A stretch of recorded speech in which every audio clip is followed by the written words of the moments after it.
Luca et le voyage magique. Bonjour les petits aventuriers. Je suis très content de vous retrouver pour une histoire pleine de courage et de découvertes. Si vous aimez les voyages et les belles histoires, n'hésitez pas à vous abonner et à aimer cette aventure avec Luca. Alors, prêt pour le départ? C'est parti! Luca le casse-cou débordant tapait du pied.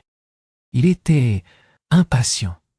Le cartographe aventureux, son grand-père, venait de lui confier une mission très importante.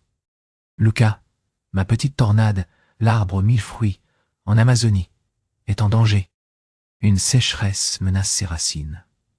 Seul un remède spécial, préparé avec une fleur rare qui pousse au sommet de la montagne bleue, peut le sauver. Ton sextant magique te guidera, mais attention, le temps presse. Luca attrapa son sextant, un magnifique instrument doré.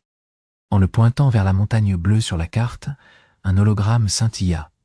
Il découvrit des singes joueurs, des toucans colorés et des plantes luxuriantes. Il entendit les récits d'un peuple indigène qui vivait en harmonie avec la forêt. « Incroyable !» s'exclama Luca. Il sauta sur son VVT et démarra à toute allure. Il pédala à travers des villages pittoresques, traversa des rivières tumultueuses et grimpa des collines escarpées.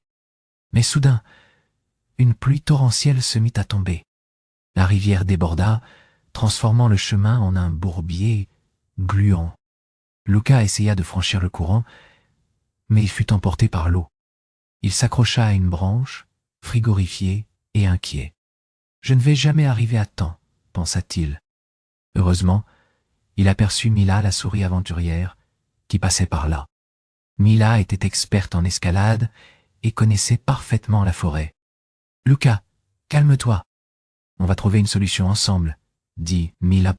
Elle lui montra un chemin secret à travers la forêt, un sentier escarpé, mais sûr. Ensemble, ils bravèrent la tempête, escaladant des rochers glissants et évitant les racines noueuses. Enfin, ils atteignirent le sommet de la montagne. La fleur rare, une merveille bleue scintillante, illuminait le paysage. Luca l'accueillit délicatement et, accompagné de Mila, redescendit en courant vers l'Amazonie. Ils arrivèrent juste à temps. Le cartographe aventureux prépara le remède et le versa sur les racines de l'arbre aux 1000 fruits. L'arbre frissonna, puis se redressa, plus fort et plus beau qu'avant. Tout le monde applaudit. Luca était fier. Il avait appris que même le plus débordant des énergies devait être canalisé et qu'avec de l'aide et de la persévérance, on pouvait surmonter tous les obstacles. Le sextant magique lui avait non seulement montré le chemin, mais aussi l'importance de la solidarité et de la sagesse des peuples qui vivaient en harmonie avec la nature. Il savait désormais que son aventure ne faisait que commencer. Merci d'avoir suivi l'histoire de Luca et Mila. J'espère que vous avez aimé ce voyage en Amazonie. À bientôt pour de nouvelles aventures passionnantes, mes petits amis. N'oubliez pas de prendre soin de la nature et de toujours aider vos amis.